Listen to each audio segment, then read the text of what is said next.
Boa tarde, gente! Começou o evento tão esperado! Sejam muito bem-vindos à Semana Saúde para Sempre! É um enorme prazer estar aqui com vocês, gente! E para quem ainda não me conhece, eu sou a Fátima Alves e sou idealizadora do Instituto do Alimento Vivo e da Academia da Vitalidade. E se você está chegando agora, será um prazer ter você aqui fazendo parte da família da Vitalidade. Bem-vindos! Gente, quem está chegando já sabe, né? Clica aí na mãozinha, dá aquele like na aula de hoje, beleza? Compartilha aí a live com seus amigos, aperta no sininho para o YouTube te avisar das aulas do evento e para você ficar a par da nossa movimentação durante a semana, beleza? Já vê quem está aqui com a gente, olha só, os nomes conhecidos aqui, eu estou vendo. Eliane, tudo bem? Está aqui a Mena Teixeira, Simone, pessoal, Eneide, Márcia, Elisa, muito bem, gente, a sala cheia. Tem tanto nome, não vou poder ler todo mundo. Se sintam abraçados, beijados. Sejam todos muito bem-vindos, beleza, gente? Como é que vocês estão aí hoje? Vocês estão animados para a gente passar essa semana juntinhos? Eu tô! Olha só, a programação da semana tá fantástica. Eu espero que vocês tenham visto. Eu espero que tenham organizado a sua agenda para a gente passar essa semana juntos, beleza? Cadê a galerinha da Academia da Vitalidade? Cadê vocês? Quero ver vocês. Levanta a mão aí! Quero ver vocês aqui. Dá um alô aí pra gente, pessoal. Hashtag Academia da Vitalidade. Vamos lá? Daqui a pouquinho, gente, começa a nossa primeira aula da Semana Saúde para Sempre. São 7 dias de aulas ao vivo com médicos, nutricionistas, terapeutas e coaches. Você está pronto para uma semana de transformação? Essa semana você vai aprender que é possível, sim, assumir o comando do seu corpo, da sua mente e da sua alimentação e aprender a criar o estilo de vida que vai te trazer saúde plena hoje, amanhã e sempre. Tamo junto, pessoal? Quem tá comigo? Quem quer aprender os fundamentos de uma vida cheia de vitalidade, livre da preocupação de doenças, escreve eu no chat. Quero ver. Vamos lá, quero ver. Olha só, Peró Andrade, beijo, sempre aqui com a gente.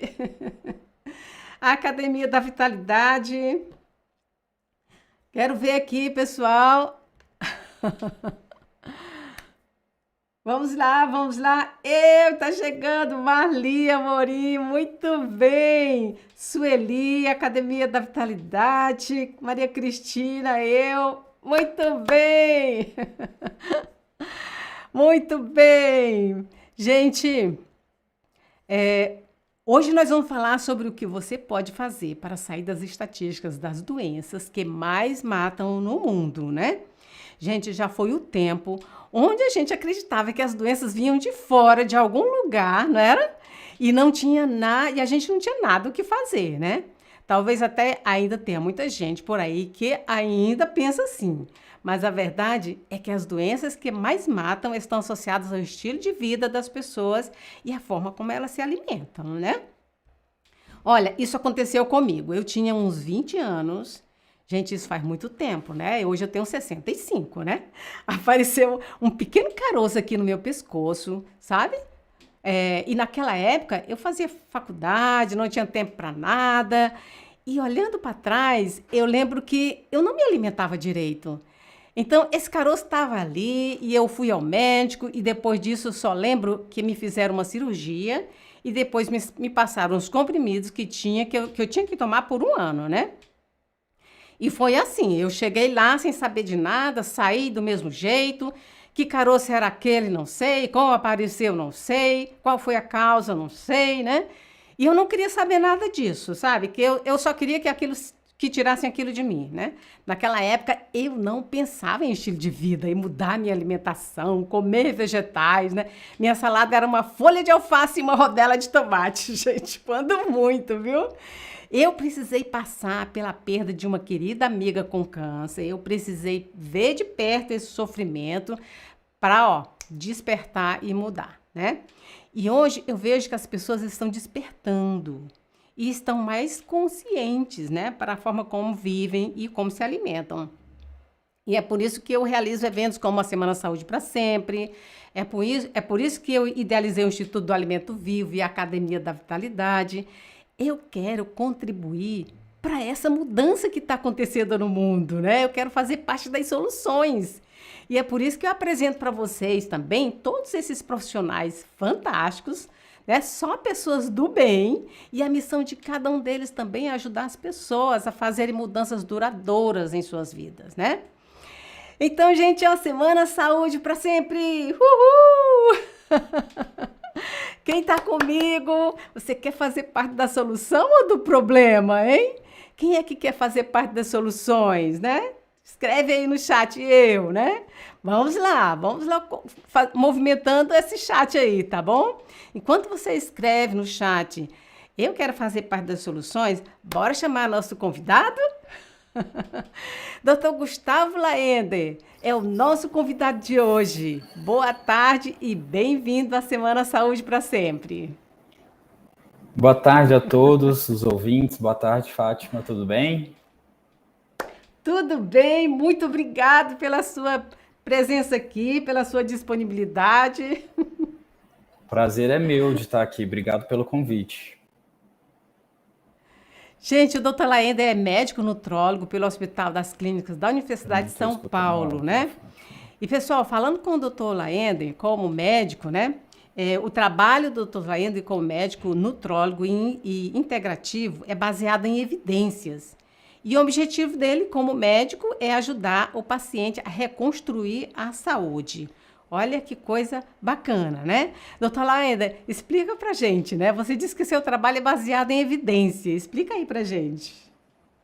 Tá, Ô, Fátima, vai ter um slide aí, bem no início da aula, que eu vou mostrar uma pirâmide de evidência científica. Vai ficar mais fácil de explicar e elucidar para as pessoas o que isso quer dizer. Mas a intenção da medicina baseada em evidências é que os profissionais da saúde saiam dos achismos, da experiência adquirida com pouco tempo de profissão e que a gente leve em consideração as evidências científicas baseadas em estudos, múltiplos estudos, que são depois resumidos em meta-análises, mas com o slide vai ficar melhor para vocês entenderem. Ótimo, ótimo. Doutor Laender, eu super sou a favor, sabe, das evidências, mas eu também penso assim, sabe? Eu também tenho esse outro lado, né, de naturopata, de terapeuta, né? Porque a gente tem evidências milenares, né, de vidas, né, até de culturas milenares, né? Mas hoje, infelizmente, né, ou felizmente, a gente realmente precisa dessas evidências científicas, né, porque entrou assim um descrédito, né, na cabeça das pessoas de alguma forma e elas precisam realmente desse momento, né? Então esse momento é louvável, né, de alguma forma, né? Essa comprovação, né? E eu quero te agradecer por você estar aqui mais uma vez com a gente, trazendo, né, essas evidências científicas, tá bem? Sim. Prazer é Então, meu. então, pessoal, olha só, daqui a pouquinho eu vou, né, mais para o final, vou falar aqui como é que vocês podem entrar em contato com o Dr. Laender, né? Mas depois eu vou falar do Instagram dele, aí vocês vão poder entrar lá. O Dr. Laender, ele faz atendimento presencial apenas em Ribeirão Preto, na Clínica Civil da USP, né, Ribeirão Preto, ou Clínica Climatério.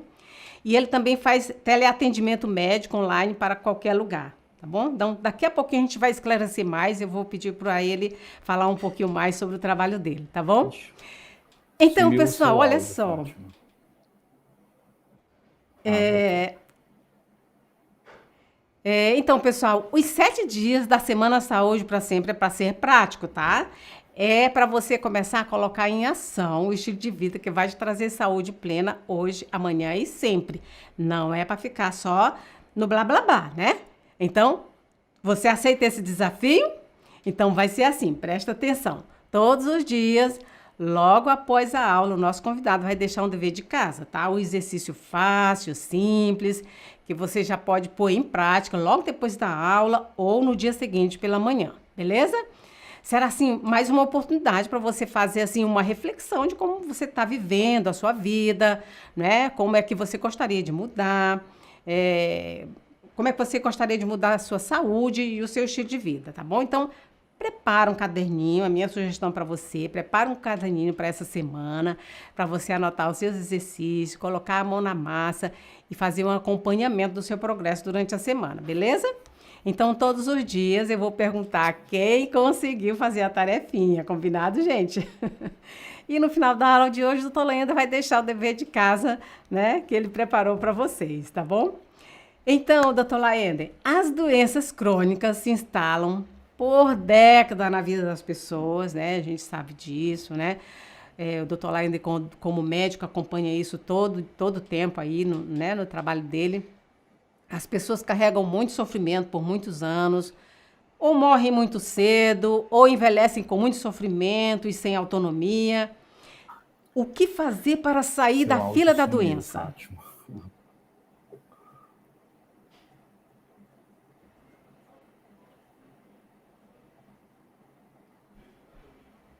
Tá me ouvindo, doutor Laender?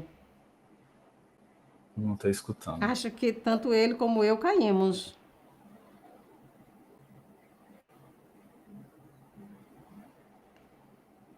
Deixa me ver aqui. Eu tô fora do ar, é, maninho? Mas não estão me ouvindo, é? Peraí, deixa eu ver aqui. Só um minutinho, doutor Laender. Tá entrando aqui de novo. Voltou. Ah, pronto. Tá sumindo de vez em quando, o som me volta. Eu acho que agora vai normalizar. Eu mudei aqui Tá. o outro canal da internet, pode ser que agora, Ah, então tá agora bom. normaliza, né? Mas eu vou Tá, fazer aqui a minha pergunta para você começar a sua apresentação, beleza? Vou tá bom. repetir aqui, né? Então, gente, é o seguinte, né? As doenças crônicas, elas se instalam por década na vida das pessoas, né? As pessoas passam 20, 30 anos, né? Elas carregam muito sofrimento por muitos anos, ou morre muito cedo, ou envelhece com muito sofrimento e sem autonomia. E aí, a pergunta que a gente quer fazer para o doutor Laenda é o que fazer para sair da fila da doença, né? Perfeito, Fátima. Isso aí que você está falando é muito verdade, porque eu até comento isso direto com os meus pacientes, e eu acredito que até na outra live que a gente apresentou sobre microbiota, eu devo ter comentado isso também. Se você chuta o seu dedinho na quina da mesa, você sente a dor na hora, né? Ou se você encosta o dedo numa panela quente, é na hora que você sente a dor e você fala, opa, peraí, não vou fazer isso mais. Mas isso não é verdade para o nosso estilo de vida, nosso padrão alimentar. As consequências das escolhas que a gente faz hoje com relação à nossa alimentação, elas só vão aparecer na nossa vida depois de um tempo bem longo, igual você comentou, algumas décadas. Então, para a população fica um pouco mais difícil de conseguir fazer essa associação entre o que eu estou comendo hoje e o que vai acontecer comigo daqui 20, 30 anos. E, infelizmente, a realidade que a gente vive hoje é de atender uma população que tem uma altíssima prevalência, ou seja, uma população que tem muito adoecimento, muitas doenças crônicas, hipertensão, diabetes, as doenças metabólicas e câncer, só que elas já chegam no momento de ver a consequência das escolhas delas. Os pacientes com 40, 50 anos de idade que têm seguido, adotado um estilo de vida não saudável pelos últimos 20 anos, aí quando chegar, e agora, o que eu posso fazer? Claro, tem coisas que a gente pode fazer sim. Inclusive, quase todas as coisas que eu vou comentar com vocês hoje são coisas do senso comum, né? Fazer atividade física, ter uma dieta saudável, mas eu vou trazer para vocês os estudos científicos, as evidências científicas, para vocês verem os valores em números. Olha, foi estudado tantos pacientes e a gente viu que, olha, realmente os que aderiram a essa medida tiveram uma redução de tantos por cento de evento cardiovascular, por exemplo, para ficar um pouco mais sedimentado na cabeça das pessoas como realmente o que a gente faz, o que a gente come, se você se exercita ou não, vai definir a sua saúde, principalmente aí a partir da idade adulta para frente. Ok. Então, o doutor Laender trouxe uma apresentação, não foi? Foi isso mesmo, Fátima. Então, vamos lá começar. Vamos. Me digam aí se vocês estão conseguindo ver a minha tela compartilhada.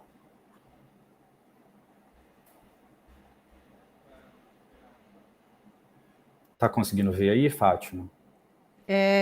Eu tô conseguindo ver, mas o Emanuel tá pedindo para você esperar um minutinho. Acho que ele vai ajustar ali na Tá bom. transmissão.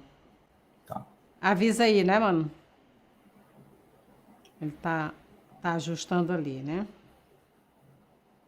Oi, gente, que bom que vocês estão aqui, viu?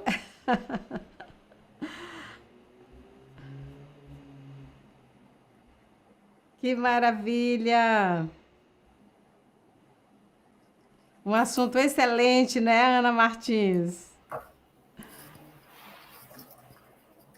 Como vencer o relógio biológico, né? Vamos fazer essa pergunta aqui para o doutor Laender daqui a pouquinho, tá, Elza? Pronto, tá pronto, doutor Laender. Podemos começar então? Podemos começar. Então vamos lá, que tem bastante informação. Vocês estão vendo os slides? Tá tudo bem para vocês? Vocês estão vendo os slides, né, gente? Podemos continuar? Sim. Perfeito, vamos lá. Então vamos começar vendo alguns dados estatísticos. Esse gráfico eu retirei do Global Burden Disease e faz referência às mortes, às causas de mortalidade no mundo no ano de 2019. Então esses dados são mundiais. Percebam só que a maior barra de todas, e é o que é a maior causa de mortalidade no mundo, é doença cardiovascular. Deixa eu só fazer uma pergunta, Fátima. Vocês conseguem ver o meu cursor também na tela ou não? Eu não estou vendo. Consegue ver, Manuel? Não, não consegue. Tá. Então você vê aí nessa primeira linha cinza que a doença cardiovascular matou no ano de 2019 18,5 milhões de pessoas. Em segundo lugar, a principal causa de mortalidade no mundo foi o câncer, que matou 10 milhões de pessoas em 2019. Só para ficar elucidado aqui para todos que estão assistindo, a doença cardiovascular é um termo que a gente usa para englobar infarto agudo do miocárdio, então o famoso infarte, e também AVC, tá? O acidente vascular cerebral, que são as duas principais causas de mortalidade no mundo. Além disso, a doença cardiovascular engloba também a insuficiência cardíaca e a doença arterial obstrutiva periférica, que aparece menos na população. Então, quando eu falar doença cardiovascular, entendam que eu estou falando sobre infarto e AVC, tá joia? Então, veja só que essas duas principais causas de mortalidade, a barra é muito maior do que todas as outras. Você vê que em terceiro lugar de causa de morte são as doenças respiratórias, mas aí já é 1/3 de morte do câncer e 1/5 de morte de doença cardiovascular, certo? Ao total, no mundo, em 2019, foram quase 30 milhões de mortes por causa de doença cardiovascular e de câncer. Sendo que esse dado é muito relevante, 30 a 50% dos cânceres poderiam ser prevenidos. E é exatamente isso que a gente vai comentar na aula, o que você pode e deve fazer para poder prevenir o desenvolvimento dessas doenças. Essa população que morreu em 2019 de câncer e doença cardiovascular corresponde à população da Grécia, Portugal e Suíça somadas, só para vocês terem uma noção da dimensão dessas doenças. Esse é o mesmo gráfico, só que agora para o Brasil, no ano de 2019, você vê que o padrão é muito semelhante. Ou seja, o Brasil segue as tendências mundiais de mortalidade. Em primeiro lugar, a gente tem a doença cardiovascular, ou seja, infarto e AVC, como primeira e principal causa de mortalidade, e em segundo lugar, o câncer. Esses dois grupos de doenças são doenças que estão extremamente associados a estilo de vida, alimentação, atividade física. E vamos comentar um pouquinho mais sobre isso. Então, no Brasil, foram 664 mil mortes no ano de 2019. Essas duas causas de mortalidade, infarto, AVC e os cânceres, correspondem a 47,5% das causas de mortalidade em 2019. Ou seja, quase metade da população que morreu no ano de 2019 foi por conta de infarto, AVC ou câncer. Essa população corresponde à mesma população da cidade de Atenas, 664 mil pessoas, só para ter uma noção da magnitude. Esse outro dado agora já é específico com relação à prevalência, ou seja, a ocorrência do câncer na população. Esses dados são os últimos que foram publicados, que são do ano de 2020, e aqui a gente tem nessa tabela um gráfico de qual é a incidência, ou seja, qual o aparecimento do câncer na população mundial. No ano de 2020, foram diagnosticados no mundo quase 20 milhões de cânceres, de pacientes com câncer.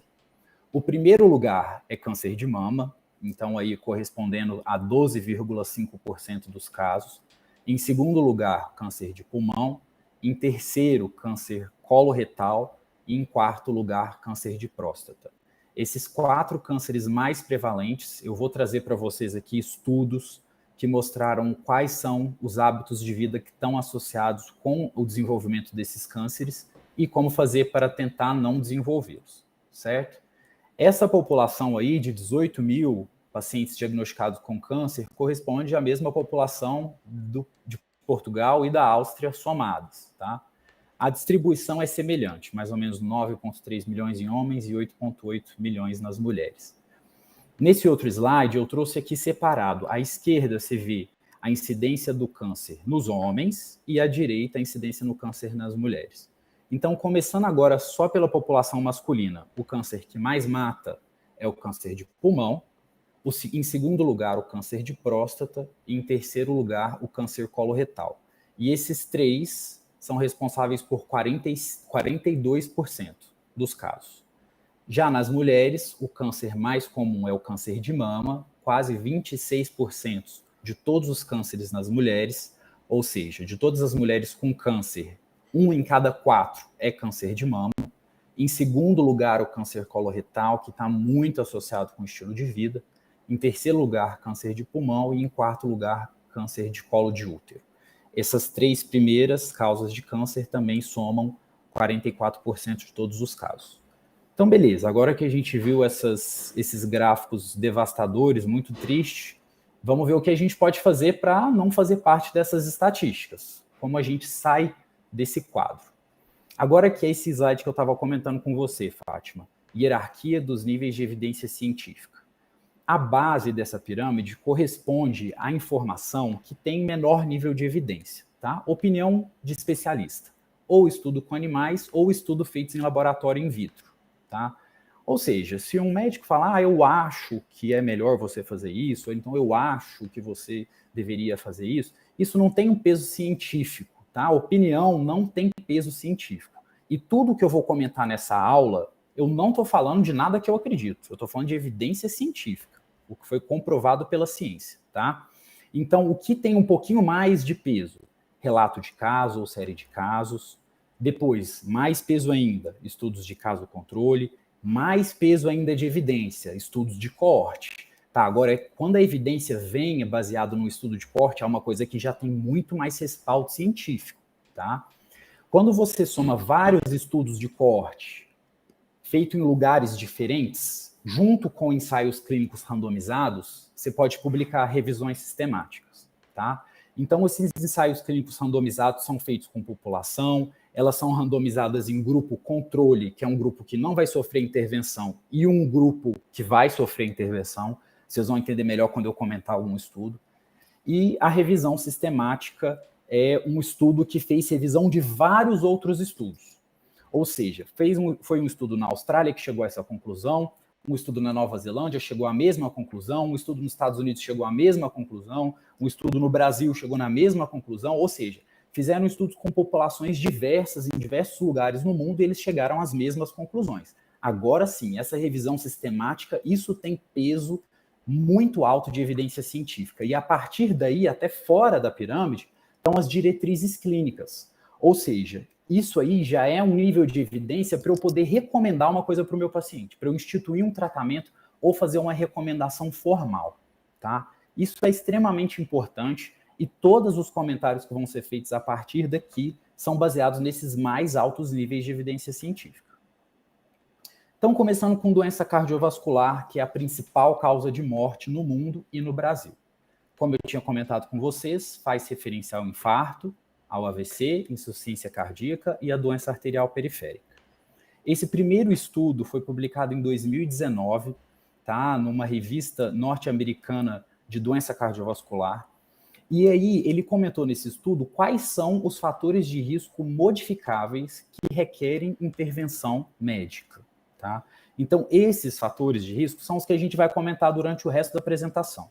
Tabagismo, ou seja, fumar, certo? Obesidade e sobrepeso, uma dieta prejudicial, sedentarismo, ou seja, a não prática de atividade física, dislipidemia, que para os que não conhecem é o termo técnico que a gente usa para todas as doenças associadas à gordura do sangue, tá? Os pacientes falam de uma forma informal, eu tenho colesterol, eu tenho colesterol alto, ou eu tenho triglicérides alto. Essas doenças do metabolismo das gorduras, dos lipídios, é chamada de dislipidemia. A hipertensão, que é a pressão alta, né? E o diabetes, tá?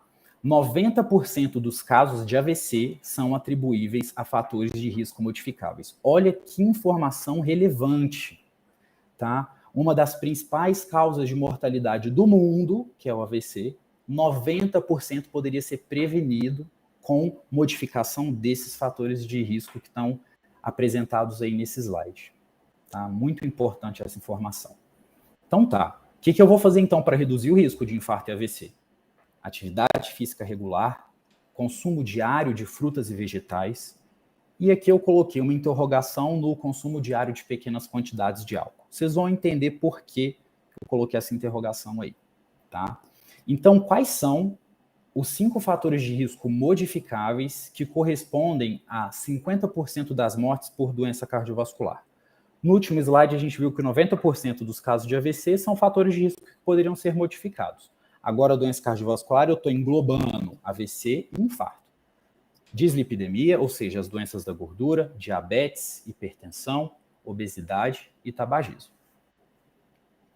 Esse estudo aqui é publicado no American Heart Journal, que é um dos jornais mais reverenciados de cardiologia no mundo, foi o estudo de Framingham, que foi um estudo chave com relação ao estudo de fator de risco para a doença cardiovascular. Tá? Foi publicado em 1991, é um estudo antigo, mas importantíssimo, feito com mais de 5 mil adultos. E o que eles perceberam? Os participantes que tinham esses 5 fatores de risco que eu comentei com vocês, tinham um risco de infartar ou ter um AVC em 10 anos de 25% a 30%, o que é comparável ao risco de um evento secundário. Por que isso é relevante? Um paciente que já teve um infarto, eu já infartei, já tive um AVC, esse paciente já é de altíssimo risco cardiovascular. Tem que sofrer terapia medicamentosa, tem que receber medicações para poder evitar o risco dele ter um novo infarto. Agora vamos supor que você é uma pessoa aí nos seus 40, 50 anos que nunca infartou, nunca senti nada, nunca foi no médico, nunca medi a pressão, nem sei se está tudo bem. Mas você fuma, não faz atividade física, tem uma dieta inadequada e tem, sem saber, pressão alta e diabetes. Você tem um risco de praticamente 25% a 30% de ter um AVC nos próximos 10 anos. Ou seja, 3 em cada 10 pacientes vão evoluir com um evento cardiovascular. É um número muito importante. E os efeitos deletérios desses fator de risco, esse FR aí eu abreviei fator de risco, tá? Os efeitos deletérios dos fatores de riscos múltiplos é, no mínimo, aditivo. O que eu quero dizer com isso? Então, observem essa imagem aqui no slide. Então, isso aqui é do Framingham, é desse estudo. E aí vocês percebam que isso aí são os 5 riscos, os 5 fatores de risco que eu comentei com vocês, tá? Na parte de baixo do gráfico, você vê TC, que é triglicérides, smoker, que é o tabagista, HDL, que é uma outra alteração de gordura, sexo masculino também é fator de risco, diabetes, e depois na última linha, na última barra vertical, 60 anos. Quanto mais você vai somando fatores de risco, mais aumenta o seu risco cardiovascular. De forma que vocês percebam nessa última tabela, um paciente de 60 anos, diabético, do sexo masculino, com problema da gordura do sangue e que fuma, tem um risco de quase 42% de ter um evento cardiovascular nos próximos 5 anos, ou seja, de infartar ou ter um AVC. Tá? Esse outro estudo aqui foi feito com 84 mil mulheres, que no início do estudo, elas não tinham nenhuma doença cardiovascular, DCV eu abreviei, doença cardiovascular, CA é abreviatura de câncer e DM é abreviatura de diabetes. Então eram quase 85 mil mulheres que foram submetidas a esse estudo, que elas não tinham nenhum problema de saúde grave no início. Foram acompanhadas por mais de 14 anos. Então olha a magnitude desse estudo científico. Tá? Nesses 14 anos foram documentados 1.130 episódios de infarto, que são esses eventos coronarianos, sendo quase 300 deles fatais. O que eles fizeram? Eles pegaram essa população toda de 84 mil mulheres e fizeram um estudo de qual era o estilo de vida delas. Perguntava para o paciente. Isso também foi feito de uma forma sequencial, várias vezes durante esses 14 anos.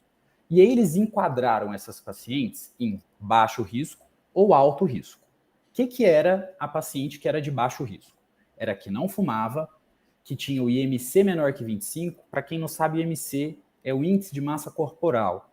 É um número que a gente usa para poder fazer diagnóstico de peso normal, sobrepeso ou obesidade, tá? O normal é que as pessoas tenham o IMC menor que 25.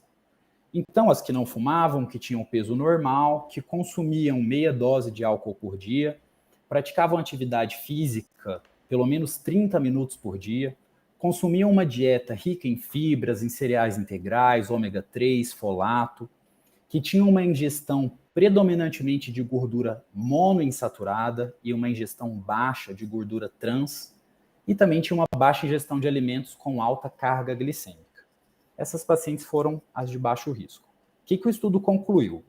Essas pacientes tiveram um risco reduzido em 83% de ter infarto. E 82% de todos os eventos coronarianos, todos os infartos, foram atribuídos à baixa adesão a esse estilo de vida. Tá? Então, aquela população que tinha aqueles fatores que eu acabei de comentar com vocês, tinha 83% menos risco de infartar. E todos os pacientes que infartaram, desse grupo de 82% dos infartos, eram em pacientes que não aderiram a essa mudança de estilo de vida. Tá? Aqui um outro estudo chave, muito importante, que é esse Women's Health Study, foi um estudo prospectivo, tá, com 37 mil mulheres, a partir de 45 anos de idade, e que foram acompanhadas por 10 anos. Elas foram categorizadas em baixo risco com critérios semelhantes a esse estudo que eu acabei de comentar com vocês. Nesses 10 anos de acompanhamento, 450 casos de AVC ocorreram. E aí, o que eles fizeram? O que eles concluíram depois das análises estatísticas? O grupo de baixo risco teve um risco 55% menor de desenvolver um AVC isquêmico.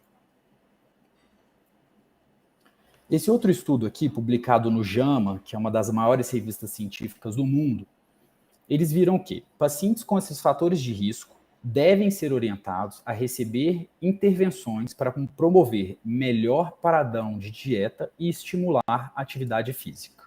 Tá? Essa população foi a que está escrito aí, a que foi estudada, mas não é tão relevante. Tá? Então, ou seja, se você que está escutando essa aula tem algum desses fatores de risco, se você tem pressão alta, ou é muito comum, às vezes, você atende o paciente e pergunta, você tem algum problema de saúde? Ele fala, não. Fala, não tem nenhum. Você toma remédio? Sim, tomo losartana, que é um antipertensivo. Então, olha, se você toma remédio para pressão, você tem pressão alta, tá? Então, para quem tem pressão alta, para quem já tem problema de açúcar no sangue, pré-diabetes ou diabetes, resistência insulínica, quem tem problema de gordura do sangue, quem tem obesidade ou tem circunferência abdominal aumentada, tá? Gordura abdominal, você precisa de passar por um profissional para fazer uma intervenção orientada para mudar o seu padrão de dieta e de atividade física, tá? Pra você sair desses fatores de risco que vão culminar em algum momento com alguma doença cardiovascular ou câncer. Então, beleza. Então, a gente tem que orientar até uma dieta saudável. Então, o que é uma dieta saudável? É uma dieta rica em frutas e vegetais. Esses dados são desse mesmo estudo. uma dieta rica em fibras, incluindo os cereais integrais, alimentos de baixa carga glicêmica, gordura, ter uma preferência pelas gorduras monoinsaturadas, ao invés das gorduras trans ou gordura saturada, e ter uma dieta rica em ácido graxo ômega 3. A fonte não faz diferença. Pode ser de peixes, plantas, por exemplo, linhaça é riquíssimo em ácido graxo ômega 3, ou suplemento de ômega 3, que inclusive tem suplemento vegano de ômega 3. Eu trouxe essa imagem, são duas imagens, na verdade, para vocês entenderem. Eu vou passar só essa segunda aqui. Para vocês entenderem, a qualidade está meio ruim, mas é que essa imagem é muito boa. O que é a diferença de gordura saturada com gordura monoinsaturada ou poliinsaturada? Eu mostro isso, essa imagem eu mostro no consultório para os pacientes entenderem o que eu quero dizer, tá? Ó, essa primeira imagem, escrito aí saturated, ou seja, gordura saturada, ácido palmítico. Você vê que a molécula, a estrutura química da gordura saturada, ela é retinha, tá? É uma cadeia de carbono com ligação simples entre os carbonos, então ela fica retinha. Isso aqui é o quê? É uma peça de Lego, encaixa uma em cima da outra, tá? Encaixa uma em cima da outra. Forma placa de gordura que vai depositar onde? Na sua artéria, no vaso sanguíneo, do coração, da cabeça ou de outros territórios corporais, tá? Gordura saturada tem onde? Todas as proteínas animais têm gordura saturada. Principalmente as carnes vermelhas, carne de vaca e carne de porco. E os laticínios integrais são ricos em gordura saturada. Gordura saturada é extremamente inflamatório e é fator de risco para entupir a artéria do coração e causar infarto, ou entupir a artéria do cérebro e causar AVC. Nessa segunda imagem, a gordura monoinsaturada e nas imagens de baixo, as poliinsaturadas. Vejam só que embaixo dessa estrutura molecular tem uma setinha apontando por uma dupla ligação, tá? Um carbono, ele é ligado no outro, não com uma ligação simples, uma ligação dupla. O que isso faz com a estrutura molecular da gordura? Ao invés de ter uma estrutura reta que empilha uma em cima da outra, a molécula se curva. Com a molécula curvada, ela não consegue encaixar uma em cima da outra. Que ficou uma virada para cá, uma virada para lá, uma virada para baixo. Então, ela não consegue encaixar. E quanto mais insaturações você vai adicionando nessa molécula, mais ela vai se curvando, ela vai adicionando, ela vai tomando uma conformação especial mais curva. E isso faz com que quanto mais insaturada seja a gordura, melhor ela é para a saúde. Menor ela traz mais benefício para a saúde e tem um efeito anti-inflamatório. Principalmente aí, você vê nessa última imagem no canto inferior, o ácido graxo ômega 3, tá? Então, isso aí é importantíssimo de ser entendido. Essas gorduras poliinsaturadas, elas estão presentes onde? Nas sementes oleaginosas, tá? E nos peixes, alguns peixes de água fria. Mas principalmente as fontes são vegetais. Então, olha, chia, azeite de oliva, chia, linhaça. linhaça, exato. É isso aí mesmo, Fátima. E também em todas as sementes, tá? As nozes, as castanhas, elas são ricas em gorduras monoinsaturadas, tá? Essas gorduras são anti-inflamatórias e vão te trazer saúde, bem-estar, qualidade de vida. E a gordura saturada, que vem de fonte animal, é extremamente inflamatória, tá bom? Por isso que, só voltando aqui 2 slides, por isso que aqui embaixo, o que é uma dieta saudável? É aquela que tem predomínio de gordura monoinsaturada ou poliinsaturada, ao invés da gordura trans ou saturada. Ah, foi bom eu ter voltado, porque aqui falar de gordura trans. Nessa imagem aqui dá para vocês verem o que é gordura trans. Nessa parte de cima aí, vocês vão tá escrito Trans Fatty Acid, que é a gordura trans, tá? Vejam só, nessa parte mais para lá da molécula, que tem um círculo verde, tá? Nesse círculo verde, você vê que tem 2 pauzinhos, isso representa que os carbonos são ligados por uma ligação dupla. Só que observe só que nessa molécula de gordura trans, existe um átomo de hidrogênio apontado para cima e um átomo de hidrogênio apontado para baixo, certo? Compare agora com a última imagem, tá? Essa última imagem é de uma gordura monoinsaturada que é muito saudável. Ela também tem, nesse círculo verde, uma dupla ligação entre os carbonos, Só que observe só que os hidrogênios eles estão voltados os dois para o mesmo lado. Tudo bem? Todo mundo conseguiu perceber isso? O que isso quer dizer? Essa gordura cis, que é a de baixo, que é essa gordura monoinsaturada, ela está presente na natureza, nas fontes vegetais de gordura. Tá? Abacate, as sementes, as oleaginosas, as nozes e as castanhas e azeite de oliva. Gordura trans é uma gordura que o homem inventou. Tá? A indústria fez o quê? Pegou óleo vegetal. Óleo vegetal, ele é líquido na temperatura ambiente. É só se olhar para o seu vidro de azeite de oliva na mesa que, independente se está frio ou está quente, a gordura é líquida, certo? Mas para a indústria, eles fizeram um procedimento químico, que é a que transforma essa gordura em trans, né? Ou hidrogenada, é equivalente. Então, eles submetem essa gordura a um procedimento químico que faz com que o átomo de hidrogênio se inverta, tá? Se inverta. Eu vou fazer uma demonstração aqui que eu faço no consultório para os pacientes, para vocês entenderem. Ó, a gordura insaturada, poliinsaturada normal, que faz bem, a molécula é assim, tá? A gordura trans é o procedimento químico que faz isso aqui com a gordura, ó. Ele inverte o átomo de hidrogênio. Isso aqui é gordura trans. Isso aqui é extremamente inflamatório, tá?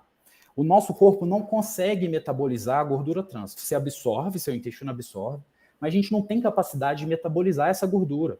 E essa gordura é um dos principais causadores de infarto e AVC.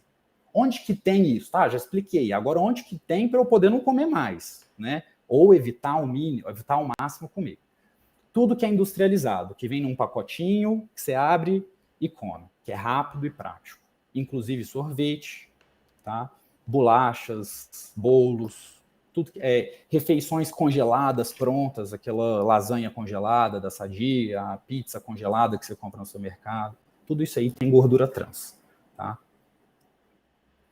Esse outro artigo aqui, ele teve o objetivo de avaliar qual que é a relação da insulina em jejum, realização de atividade física e a incidência de infarto e diabetes. Então, foram acompanhados mais ou menos 5.000 homens, tá? Entre 40 e 59 anos de idade, que no início do estudo, eles não tinham doença cardiovascular nem diabetes, em 18 cidades na Inglaterra. Esses pacientes foram acompanhados por quase 17 anos. Nesses 17 anos, esses 5.000 pacientes, destes 5.000 pacientes, 600 mais ou menos tiveram casos de infarto e 196 foram diagnosticados com diabetes. O que eles perceberam, depois das análises estatísticas e avaliação do estilo de vida, eles perceberam que a realização de atividade física foi inversamente proporcional às taxas de infarto e diabetes. Ou seja, quanto mais atividade física o paciente fazia, menor era o risco dele ter infarto e diabetes. E a verdade também é contrária. O contrário também é verdade. Aqueles pacientes que não realizavam atividade física ou realizavam muito pouco, eram os que infartavam. Tá joia? Então, esse gráfico aqui veio desse trabalho. Nessa barra vertical à esquerda, você vê eventos cardiovasculares para cada 1.000 pessoas por ano. Tá? E na parte horizontal da imagem, tem qual que é o nível de atividade física que esse paciente desenvolvia. Tá? Então, você vê nessa primeira barra azul, inativo, ou seja, sedentário. Quem não fazia nada. Não faço atividade física, eu gosto de ficar sentado na TV e comer sorvete, e ficar vendo filme, Netflix. Não vou na academia, não caminho, não faço nada. A chance desse paciente desenvolver o infarto AVC era de 12%. Tá? Quem faz atividade física ocasional, segunda barra, já baixou para 8%. Quem faz atividade física leve, ou seja, uma caminhadinha de 20 minutos 3 vezes por semana, aí já foi um pouquinho mais, 8,5 mais ou menos. Agora, essas duas últimas barras são as mais importantes da gente prestar atenção. Quem fez atividade física de moderada intensidade teve um risco de mais ou menos 4,5% a 5%. Ou seja, menos da metade do risco de desenvolver infarto e AVC do que o sedentário. Tá? Então qual que é a recomendação? Esse estudo trouxe uma recomendação. Isso aqui é nível de evidência que eu posso chegar no consultório e falar para o paciente, faça isso. Tá? O que você deve fazer? Todo mundo que está escutando. Exercício de moderada intensidade por 150 minutos por semana. Isso também aqui, isso que eu estou falando também endossado pela American Heart Association, tá? A AHA, que é a sociedade mais famosa do mundo de cardiologia. Atividade moderada de intensidade por 150 minutos por semana. Dica: pode fazer 3 vezes de 50 minutos ou 5 vezes de 30 minutos. E o que é uma atividade moderada de intensidade? Olha, é uma caminhadinha forte, que você vai suar. É para suar. Se não suar, não tá legal, tá? Ou exercício de intensidade vigorosa por 75 minutos por semana. Ou uma combinação desses dois, tá? É muito difícil uma pessoa, nesse mundo que a gente vive, fazer atividade física vigorosa, principalmente para os pacientes que a gente tem costume de atender. Então, o que é para ficar na cabeça? 150 minutos por semana, tá? Aí você divide da forma como você quiser. E até os pacientes que faziam menos do que isso tiveram uma redução e benefício de redução dos riscos cardiovasculares, tá? E olha que informação triste que esse estudo percebeu. Menos de 20% dos norte-americanos atingiam os níveis recomendados de atividade física. Ou seja, menos do que 1 em cada 5 fazia atividade física da forma como é recomendada, tá? Esse outro estudo aqui, muito importante, fez um acompanhamento a longo prazo de pacientes obesos, tá? E a obesidade ou sobrepeso são causas modificáveis de morte prematura, tá? E, infelizmente, a gente está num momento da sociedade que a prevalência da obesidade é altíssima. A gente está num momento de pandemia de obesidade, tá? Nos Estados Unidos, mais de 30% da população é obesa e no Brasil, mais de 30% da população tem sobrepeso. A obesidade, gente, é uma doença metabólica, inflamatória, crônica, de baixo grau, tá? Quem está acima do peso tem risco maior de desenvolver pressão alta, problema de gordura do sangue, resistência insulínica, que é o quê? É o precursor do diabetes. E qual que foi o resultado? Quem perdeu peso ao longo do acompanhamento teve melhora desses parâmetros. Ou seja, se você está acima do peso, se você é obeso e toma remédio para pressão, se você perder peso, você vai provavelmente diminuir a dose do remédio da pressão. Se você toma remédio para colesterol e perder peso, você vai diminuir ou às vezes até parar de usar o remédio do colesterol. Se você toma metformina para diabetes e perder peso, você provavelmente vai parar de tomar a metformina, tá? Esse outro estudo aqui percebeu o quê? Esse aqui já é um estudo dos Estados Unidos, tá? Mais de 40% dos adultos a partir dos 40 anos de idade têm síndrome metabólica. Isso aqui é importante para vocês entenderem, que é definida por pelo menos 3 dos seguintes. Ou seja, se você que está ouvindo tem pelo menos 3 desses próximos fatores que eu vou falar para vocês, vocês têm síndrome metabólica, tá? Qual que é a importância disso? Olha a linha de baixo. Os pacientes que têm síndrome metabólica têm risco de um primeiro evento cardiovascular, ou seja, infarto e AVC, de 16% a 18% em 10 anos, tá? O que é equivalente a muitos indivíduos que já tiveram um evento cardiovascular. Ou seja, dos pacientes que têm síndrome metabólica, em 10 anos, 2 em cada 10 vão infartar ou ter um AVC, tá? Ou então 20 em cada 100. Agora, entenda a importância disso de um ponto de vista populacional, tá? Uma população do Brasil que tem aí, não sei que valor é, mas assim, milhões de pacientes com síndrome metabólica, tá? Então, o que é síndrome metabólica? 3 dos seguintes: obesidade abdominal, né? É aquele seu tio que fica tomando cerveja que tem a barriga grande, né? Dislipidemia, que são o problema da gordura do sangue, pressão alta e resistência insulínica. Tá? A resistência insulínica é a mesma coisa aqui que pré-diabetes. Você fez o exame de sangue e a glicemia estava alterada. Esse outro estudo aqui, agora a gente já entra na parte mais voltada para a dieta, foi publicado no JAMA, aquela revista que eu falei que é uma das mais top do mundo, e avaliou a dieta mediterrânea, tá? Esse estudo foi conduzido em 11 países, com 2.400 indivíduos mais ou menos. Tinham entre 70 e 90 anos, então agora já é para a faixa etária mais dos mais idosos, entre 70 e 90 anos. Os pacientes, no início do estudo, não tinham nem doença cardiovascular e nem câncer. E eles foram acompanhados também por 10 anos.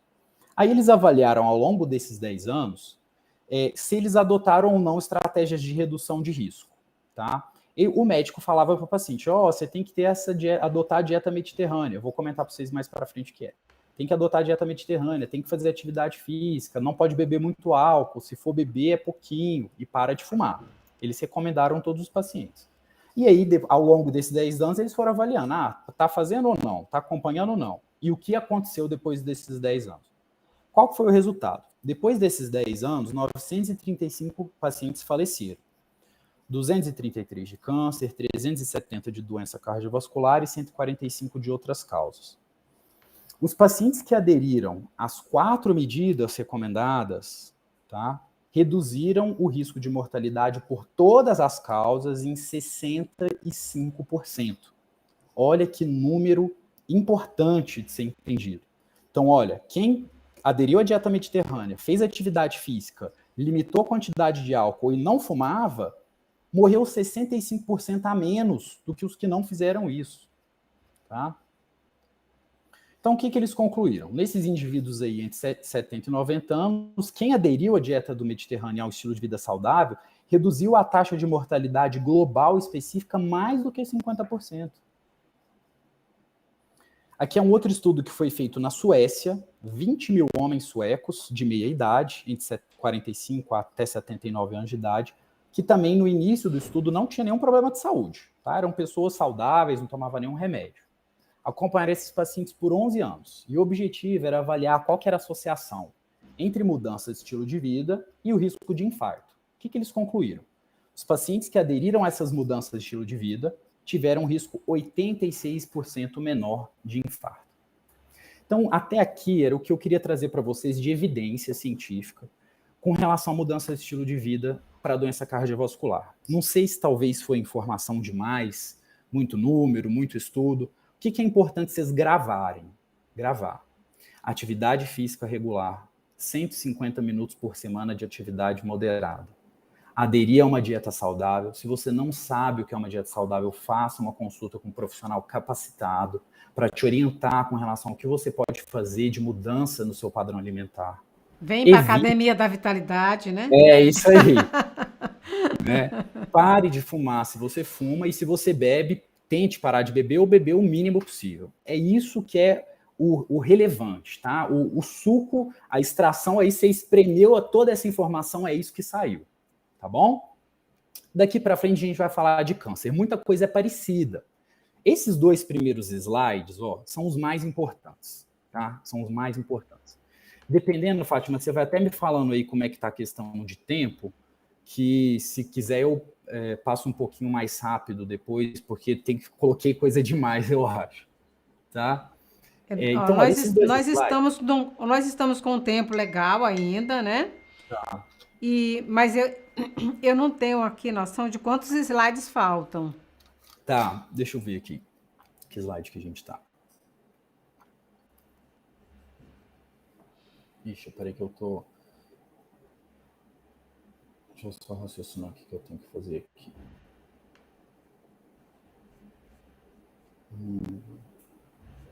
Mas está muito bom, viu, doutor Laender? São informações muito relevantes.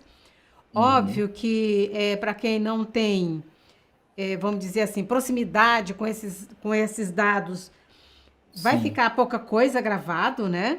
Mas é uma aula que vai estar disponível. Vai estar disponível. Né? Ela vai ter reprise por 24 horas.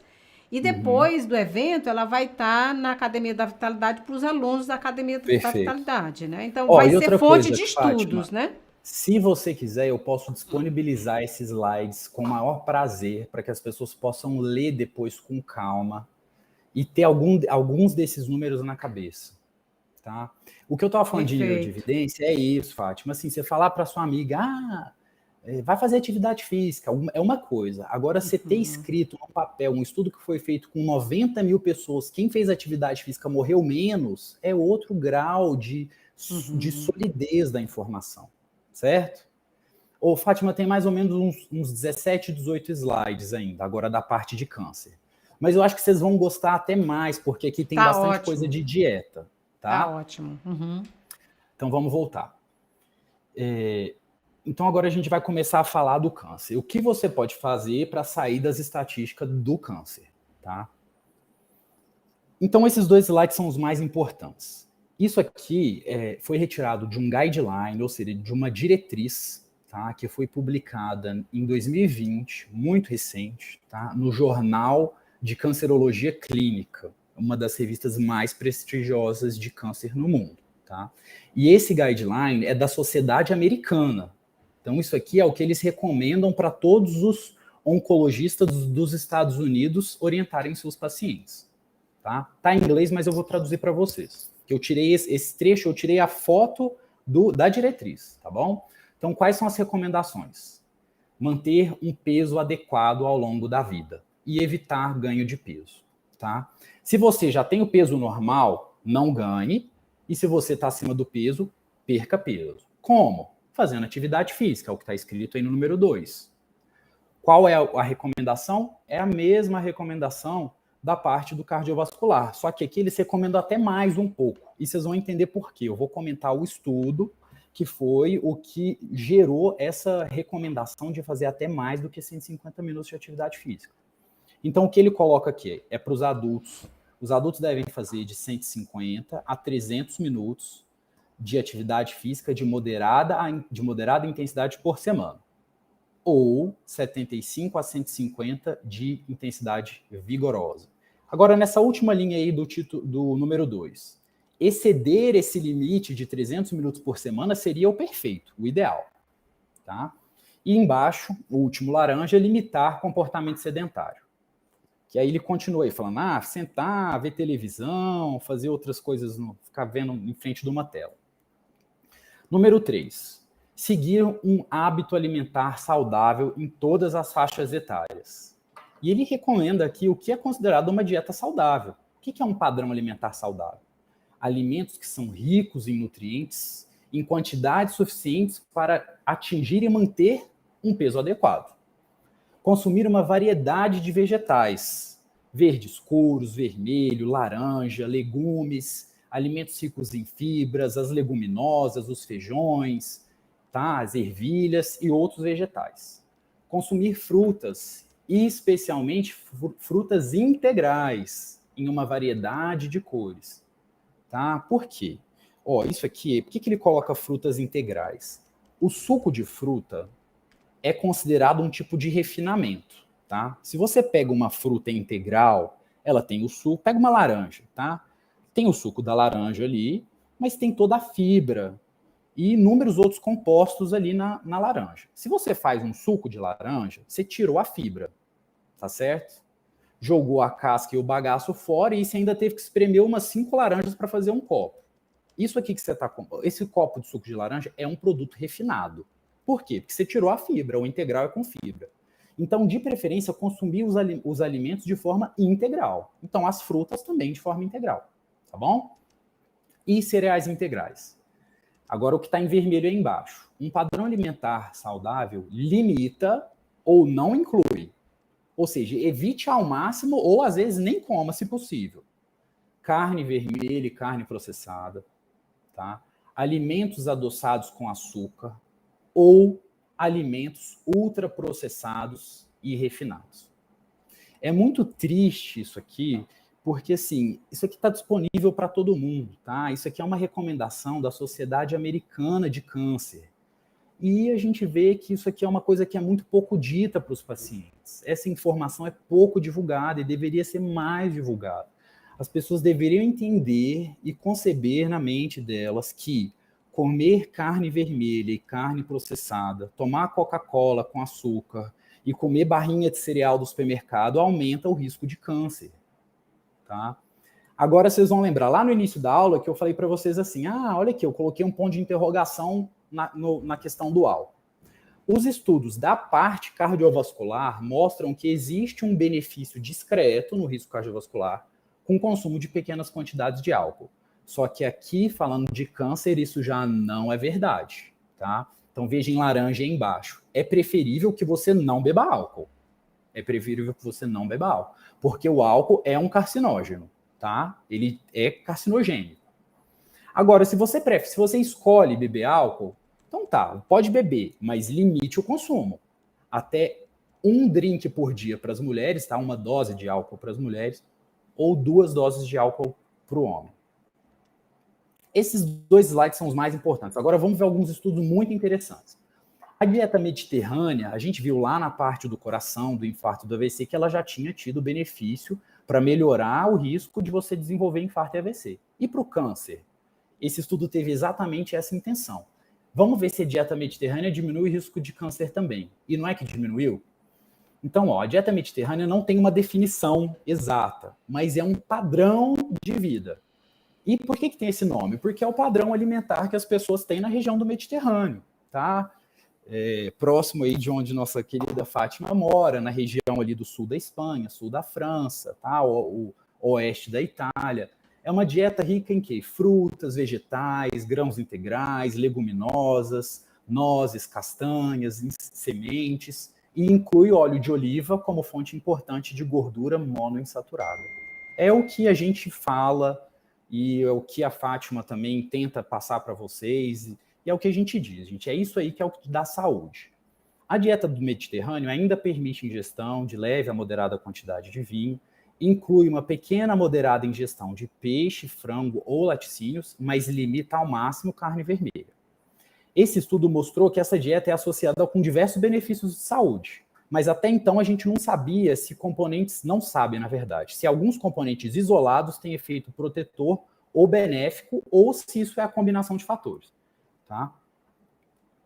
Então esse estudo aí avaliou a associação entre a aderência à dieta do Mediterrâneo e o risco de câncer. Olha a quantidade de pacientes que fez parte desse estudo, quase 500 mil indivíduos, tá? 142 mil homens e 335 mil mulheres. Olha a magnitude desse estudo. Então, eles avaliaram a aderência à dieta do Mediterrâneo através de uma escala, de 0 a 9. E eles consideravam a ingestão de todos esses produtos que eu comentei com vocês antes, que faz parte da dieta do Mediterrâneo. Ou seja, quem não tinha nada a ver, olha, não como nada disso, eu gosto de comer pizza e hambúrguer e McDonald's. Ou seja, aderência mínima. E aderência máxima, ou seja, quem ganhou 9 pontos é quem fazia tudo isso aí. E qual foi o resultado? Depois desse tempo de acompanhamento, foram quase 10 mil diagnósticos de câncer nos homens e, arredondando, 20 mil nas mulheres, tá? Então, vou voltar aqui. Então, depois desse tempo do estudo, tiveram 30 mil diagnósticos de câncer, dos 500 mil pacientes que foram avaliados. E o que eles perceberam depois de análise estatística? O risco de câncer foi reduzido em 4% nos indivíduos que tiveram um aumento na aderência à dieta do Mediterrâneo em apenas 2 pontos. Ou seja, se você não fazia nada e começou a fazer 2 coisas, teve 2 pontos a mais, você já diminuiu em 4% o risco de você ter um câncer, tá? E quanto maior foi a adesão, maior foi a redução do risco, tá bom? Então, qual foi a conclusão do estudo? Maior aderência à dieta do Mediterrâneo poderia reduzir o risco global de câncer. Esse estudo aqui é interessantíssimo. Esse aqui foi um estudo de revisão, tá? O título aí, ó, Beyond Meatless, então, além do vegano, né, do vegetariano. Quais são os efeitos na saúde da dieta vegana? Descobertas ou achados dos coortes adventistas. Tá, então tem um grupo norte-americano nos Estados Unidos, que são os adventistas, que eles não consomem carne. Foram feitos 3 estudos grandes nessa população, comparando com uma outra população que tinha uma dieta onívora, uma dieta ocidental. Tá? Então ele comparou 3 grupos com dietas diferentes e qual foi o risco de câncer e de mortalidade. Um grupo era de quem tinha uma dieta onívora, comia de tudo, comia carne, tá? O grupo 2 era dieta vegana e o grupo 3 era dieta ovo-lacto-vegetariana. Então, esse estudo aqui foi além. Ele não comparou só quem come carne com quem não come carne. Ele comparou também quem não come carne, mas come laticínio, leite, queijo e ovo, e quem não come nenhum desses produtos animais. Qual que foi o resultado? Mortalidade por todas as causas foi 17% menor nos pacientes que aderiram à dieta vegetariana quando comparado à dieta não vegetariana. Deixa eu tomar uma água aqui. Tá? Então, os vegetarianos tiveram uma mortalidade reduzida em 17%. E comparando os veganos com os ovo-lacto-vegetarianos, teve diferença? O que vocês acham? Vamos lá. Então, o que eles concluíram? A dieta vegetariana conferiu proteção contra doença cardiovascular, fatores de risco para doença cardiovascular, que é aquilo que a gente comentou, resistência insulínica, pré-diabetes, hipertensão, obesidade, reduziu o risco de câncer e reduziu o risco de mortalidade. E comparando a dieta ovo-lacto-vegetariana com a dieta vegana parece oferecer proteção adicional contra obesidade, hipertensão, diabetes e mortalidade cardiovascular. E, além de tudo, os homens tiveram um benefício maior do que as mulheres. Provavelmente porque os homens costumam ter um padrão alimentar pior. Tá? As mulheres têm tendência de se alimentar um pouco melhor. Então, esse estudo aí é importantíssimo, publicado na Nutrients, que é uma revista bem renomada. Em contrário, agora vamos comentar os estudos da dieta ocidental. Tá? Esses estudos todos mostram aumento de alguns tipos de câncer. Esse estudo aí, ele foi a esse título aí, Consumo de Alimentos Ultraprocessados e o Risco de Câncer. Quais foram os resultados desse corte prospectivo? Lembrando lá atrás, aquela tabelinha de evidência corte, ó, lá em cima, informação com alto teor de evidência científica. É só você ver pelo número de participantes. 105 mil pessoas fizeram parte desse estudo, maiores de 18 anos e tinha uma média de 43 anos. O que eles fizeram? Coletaram informação da ingestão alimentar desses pacientes para avaliar o consumo de 3.300 alimentos diversos. E aí eles foram categorizados de acordo com o grau de processamento do alimento. Por exemplo, quem comia uma maçã é um alimento não processado. Né? Quem comia uma barrinha de cereal tinha um nível de processamento. Quem comia a pizza congelada da Sadia, aí já era mais processado. E o sorvete, mais ainda. Tá? Então, eles fizeram uma gradação, uma escala de grau de processamento do alimento. Nesse tempo, foram diagnosticados 2.228 novos casos de câncer, dentro dessa população aí de 100 mil pessoas. E qual foi o resultado do estudo? Aquelas dietas, aquelas pessoas que tinham dieta rica em alimento ultraprocessado, foi associado com um aumento maior que 10% de risco de todos os tipos de câncer. 10%. Né? O que inclui esses alimentos aí? Pães de produção em massa, petiscos industrializados, refrigerantes, alimentos de carne processada e preservadas com nitratos, sopas instantâneas, né, o miojo, refeições congeladas e outros. Esse outro artigo é da IARC, essa International Agency for Research on Cancer, é uma das instituições mundiais que mais estuda câncer. Tá? E eles fazem recomendações também populacionais. A IARC classifica a carne processada como um carcinógeno humano do grupo 1. Ou seja, carne processada é fator de risco para câncer. Tá? Esse estudo teve o seguinte objetivo. Vamos avaliar se existe alguma associação entre o consumo de carne vermelha e processada e câncer coloretal. Eles fizeram esse estudo, que foi uma meta-análise de vários estudos. Então, na verdade, aqui a gente está falando de uma meta-análise, eu não tinha me atentado. Vocês me desculpem. Essa meta-análise é um resumo de 28 estudos que foram realizados em todos esses países aí, ó. Estados Unidos, Canadá, vários países da Europa, Japão, Austrália, China e Singapura. Então, entendam o peso dessa evidência científica. Tá? Olha a quantidade de população que foi avaliada em vários lugares do mundo. O que foi a conclusão? Existe um risco relativo de câncer coloretal 22 vezes maior, comparando o grupo com maior consumo de alimentos processados e carne vermelha versus o grupo com menor consumo. Tá? Isso é muito relevante. Então, consumo de carne, vou repetir, consumo de carne vermelha, consumo de carne processada aumenta 22 vezes o risco de câncer coloretal. E vocês vão se lembrar lá atrás que câncer coloretal, lá no um dos primeiros slides da aula, câncer coloretal é o terceiro câncer que mais mata no mundo, tá bom? E além disso, o risco relativo para cada 100 gramas por dia parece aumentar 14%. Tá? Vou mostrar um gráfico aqui no próximo slide para vocês entenderem. Então, esse risco aumenta de uma forma quase linear até 140 gramas por dia, quando a curva atinge um platô. E a gente sabe que a nossa população consome aí muito mais do que 140 gramas por dia, tá? De carne vermelha e carne processada. Carne processada, a gente inclui presunto, peito de peru, salame, tá? Então, o que o estudo recomendou? Recomenda-se limitar a ingestão de carne vermelha, ou seja, consumir o mínimo possível e processada para a prevenção de câncer coloretal. Esse aqui é o gráfico do estudo. Vejam só, na vertical, tá? Essa barra da vertical que está escrito Estimated RR, é o risco relativo estimado, tá bom? E a barra na horizontal é a quantidade que o indivíduo consumia por dia de carne vermelha ou carne processada, em gramas por dia, tá bom?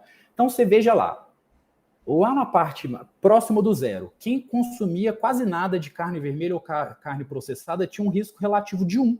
Risco relativo de 1 é o mesmo risco da população global, tá? Então, ou seja, se você não consome carne vermelha ou processada, você tem o mesmo risco da população global de ter câncer coloretal. Agora, se você come carne vermelha ou processada, seu risco vai aumentando progressivamente. Quanto mais carne vermelha e processada você consome, mais aumenta o seu risco, até chegar num máximo em que 140 gramas por dia. A partir daí, a curva adquire uma forma de platô, ou seja, ela mantém estável. Tá bom? Esse estudo aqui agora foi muito legal, foi para avaliar a associação entre o consumo de frutas e vegetais e o risco de câncer de mama, tá? Então aqui já agora voltado para as nossas mocinhas, para as mulheres, tá? Esse grupo aí faz bastante estudo de câncer, tá? Eles demonstraram através desse estudo que existe uma relação inversamente proporcional entre a ocorrência de câncer de mama e a ingestão de frutas e vegetais. Entendam, olha que informação importante, tá? Consumo de frutas e vegetais diminui o risco de câncer de mama, que é o câncer que mata mais as mulheres, tá? 25% dos cânceres nas mulheres é câncer de mama, tá? Se a mulher fala assim, eu tenho câncer, você já pode chutar que é de mama, que a chance de se acertar é alta, tá? Então, olha essa informação. Você pode falar para sua amiga, se você consumir fruta e vegetal, você tem menos risco de ter câncer de mama, tá? Então, quando eles compararam os grupos que tinham uma maior ingestão de frutas e vegetais e uma menor ingestão, a ingestão isolada de vegetais já foi associada com uma redução de quase 20% do desenvolvimento de câncer de mama. Esse outro estudo também dentro das frutas, tá? Os flavonoides são uma classe de polifenóis que é encontrada nas plantas, tá? Os flavonoides, eles têm atividade antioxidante.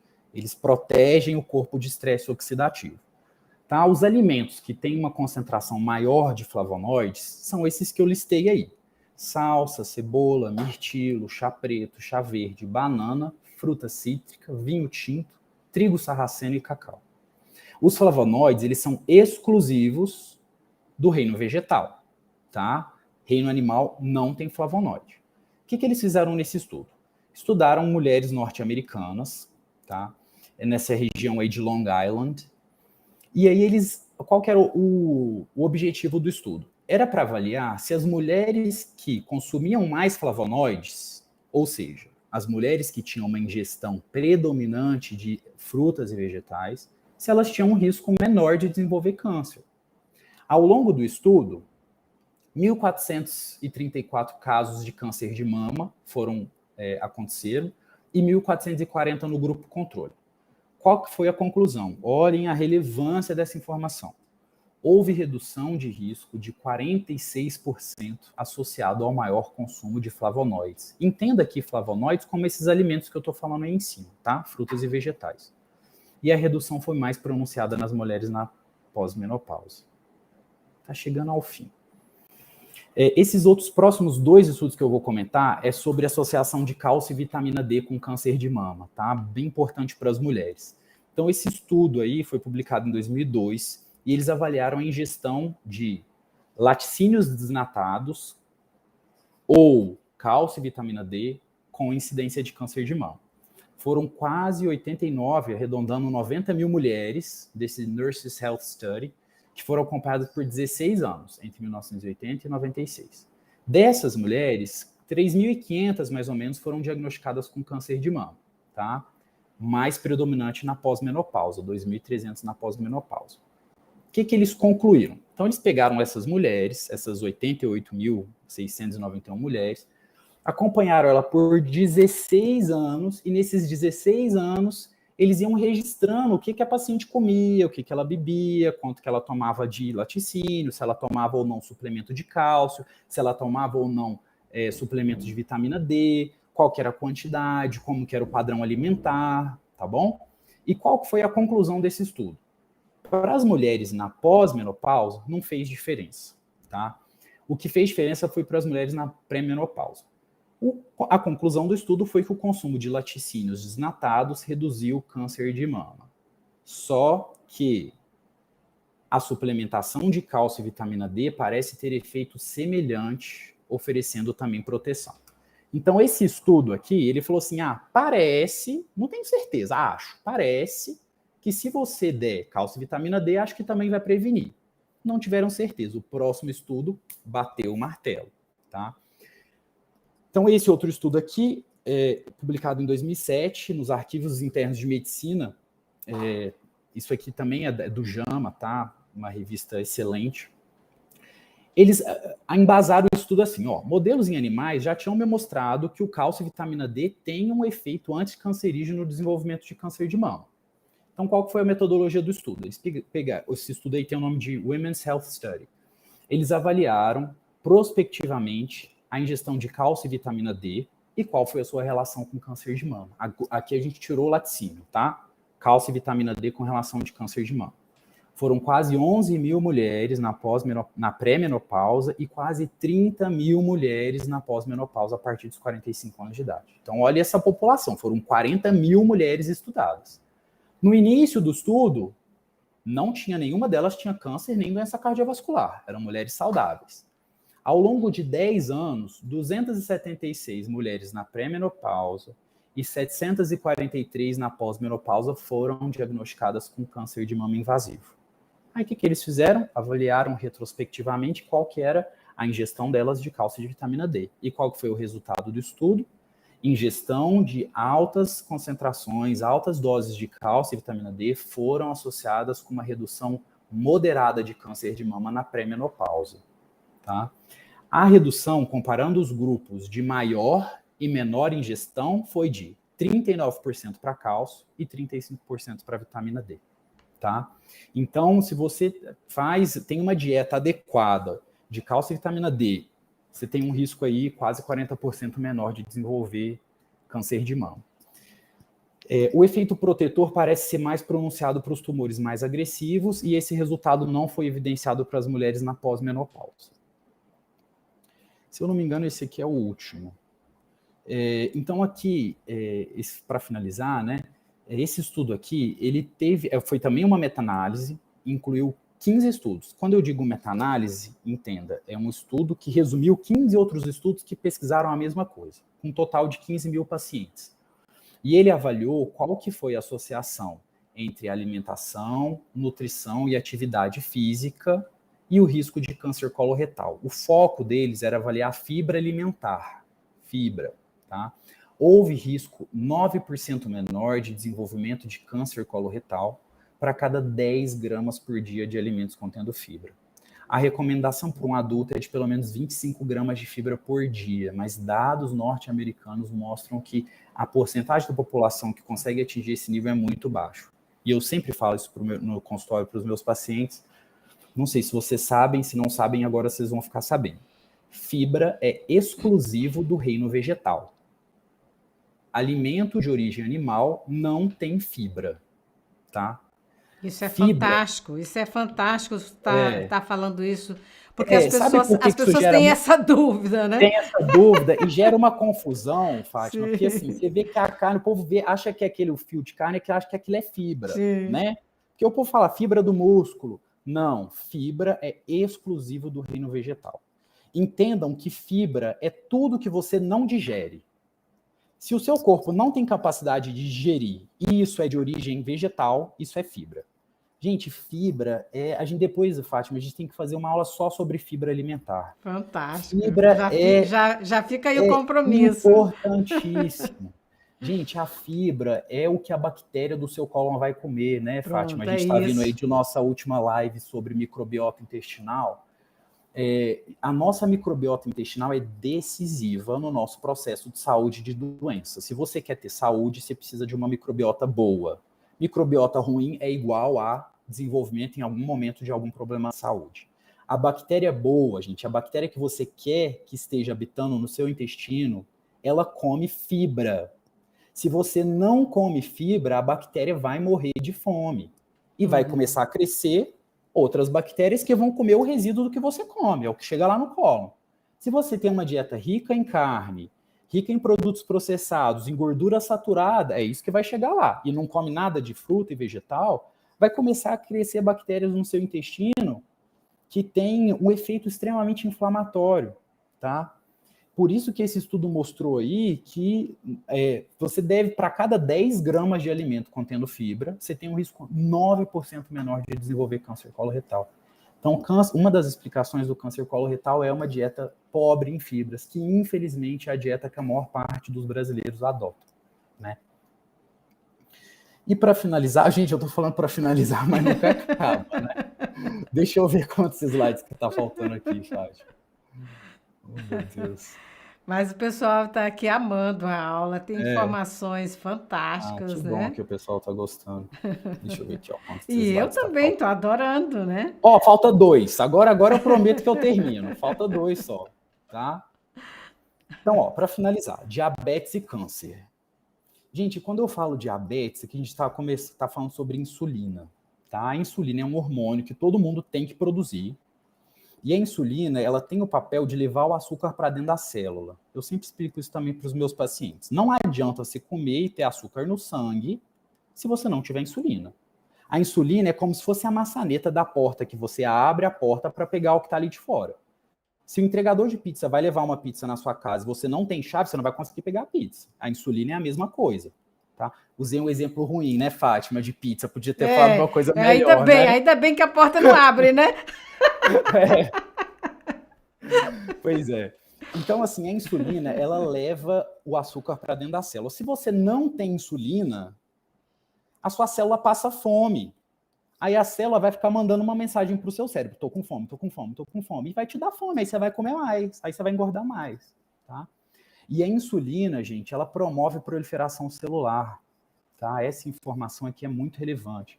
Então, esse estudo de revisão que foi publicado em 2009 mostrou que houve um aumento de risco de certos tipos de câncer associado com diabetes tipo 2, tá?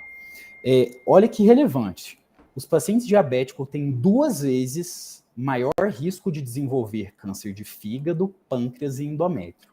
2 vezes mais quer dizer 200%, tá? Uma pessoa tem o risco X, você tem 2x, né? E, além disso, não chegou a 2 vezes, mas chegou perto de 2 vezes para câncer de cólon, mama e bexiga.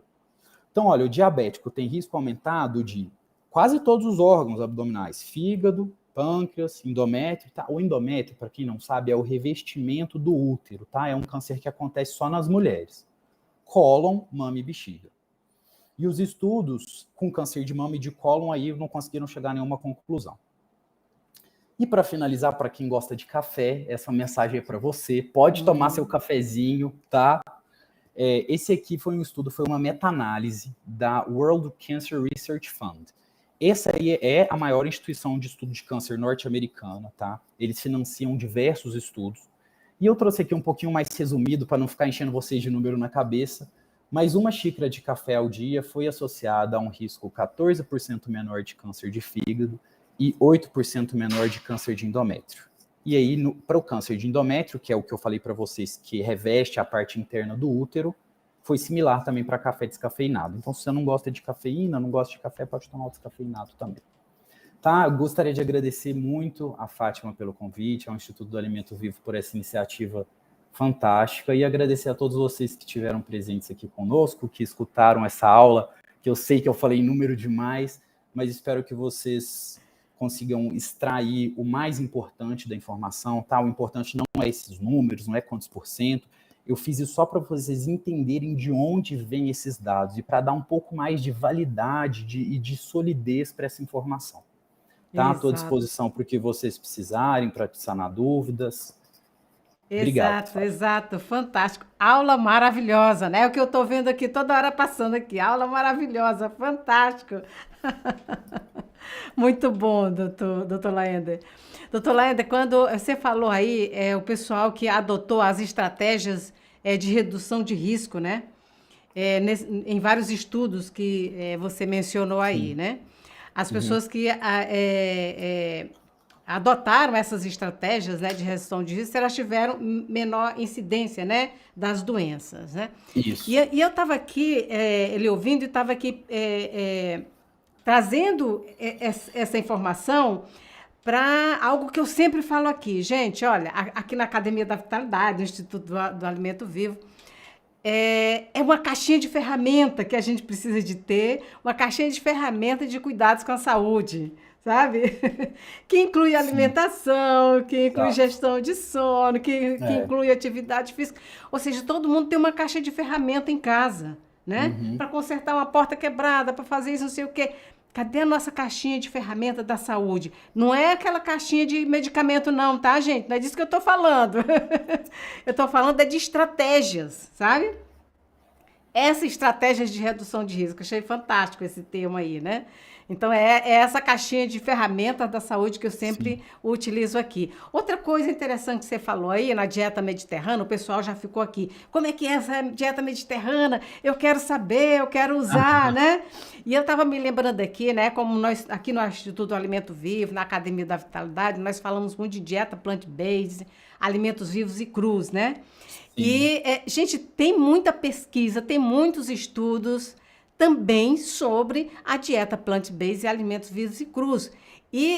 Quando a gente aqui na Alimentação Viva, no Instituto Alimento Vivo, na Academia da Vitalidade, fala isso, a gente também não está falando sem dados, né? Então, o pessoal da Academia da Vitalidade tem acesso a essas informações que são que os próprios profissionais, né, da Academia da Vitalidade, os convidados, os professores, né, os palestrantes, trazem essas informações. E nós temos, por exemplo, a Cura do Diabetes, que é um livro fantástico do Dr. Gabriel Cousens, não sei se Já li esse, gente. o doutor Laide conhece. A Cura do Sim, conheço. Diabetes pela Alimentação Viva é cheio de informação. Dr. Gabriel Cousens é um pesquisador, é um estudioso na área. Sim. Ele criou vários métodos, fez várias pesquisas e assim tem muita coisa, né? Tem muita informação e muito estudo e muita comprovação também com relação à alimentação viva, à alimentação plant-based, né? Mas essas informações, esses estudos que o doutor Elaende trouxe, assim, é fantástico. Ajuda a gente a perceber a importância, né? Da gente estar antenado, né? E não é só porque a gente está ouvindo as evidências, né? Também, mas não só, que a gente vai cuidar da nossa saúde, da nossa alimentação e tá no controle, no comando do nosso corpo, né, gente? Ô, É, Fátima, eu até lá no final teve dois estudos que eu comentei que foi justamente comparando o paciente não vegetariano que come carne, isso, o isso. vegetariano e um próximo passo o vegano, né? Quando você pegou o que come carne para quem é vegetariano, ó, parei de comer carne, já reduziu 17% o risco de você ter alguma doença cardiovascular ou câncer, tá? Saiu do vegetariano para o vegano, você teve um benefício ainda maior de Uhum. redução de risco, dos fatores de risco associados a essas doenças crônico-metabólicas, certo? Então, Fantástico, essa fantástico. evidência não tem como discutir, É tá? gritante, né? É Não, gritante, não, né? não dá para falar assim, não sei se eu acredito. Não é questão de acreditar, gente. Foi 3 estudos enormes que foram feitos e a evidência está lá, morre menos. Quem é vegetariano morre menos, quem é vegano morre menos. Desenvolve menos essas Isso. doenças. Exato, exato, exato. E olha, gente, só lembrando aqui para vocês, né? Essa pesquisa, esse estudo científico, essas comprovações que o doutor Laende trouxe, né? Basicamente a gente está falando aqui de prevenção, né? É, mas no dia 3, gente, no dia 3 tem na quarta, né? No dia 3 tem uma aula com o doutor André Peçanha, que é da clínica clínica vegetariana, né? O Dr. André Peçanha é um médico cardiologista, mas ele é um médico do estilo de vida. E vocês vão amar a abordagem do Dr. André, que ele fala justamente para aquelas pessoas que já estão doentes e o que fazer, né? Vai ser assim uma aula imperdível, tá? Então se preparem aí, né? Tem vários comentários aqui, doutor Laender, né? A Maria de Jesus Almeida, que é uma amiga minha aqui de Portugal, Maria Ju, ela falou assim: felizmente já saí dessas estatísticas.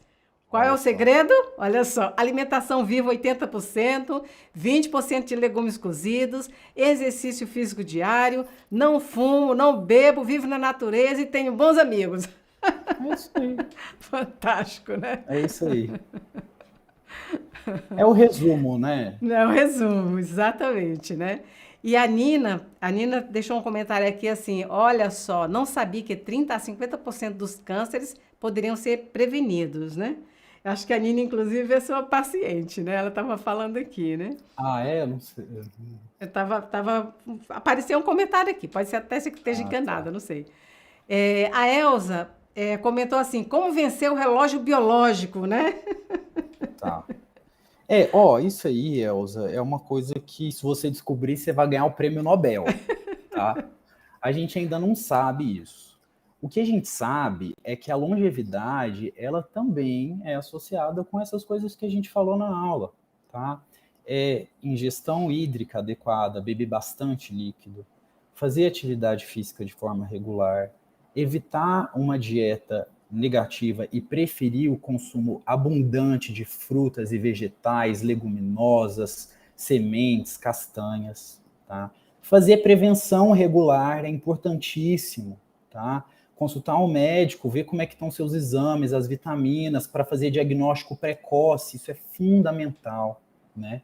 E ser feliz, ter um estilo de vida. Igual ela falou, viver na natureza é meu sonho, morar no meio do mato. Acho que um dia eu ainda vou conseguir, viu? Acho que é o nosso sonho. Nossa, meu sonho. Meu Deus, não tem quem não goste, né, da natureza, meu pai.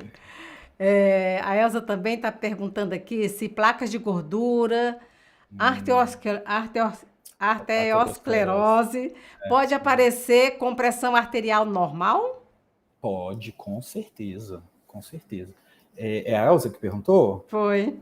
Elza, essas duas são duas doenças. Uma é a hipertensão, que é paciente que tem pressão alta. A outra é a aterosclerose, que é a deposição de gordura nas artérias. Uma doença não tem nada a ver com a outra, mas é muito comum que as pessoas façam essa confusão porque os fatores de risco são os mesmos, que é justamente o que a gente quer evitar, tá? É o estilo de vida que promove o aparecimento dessas duas doenças.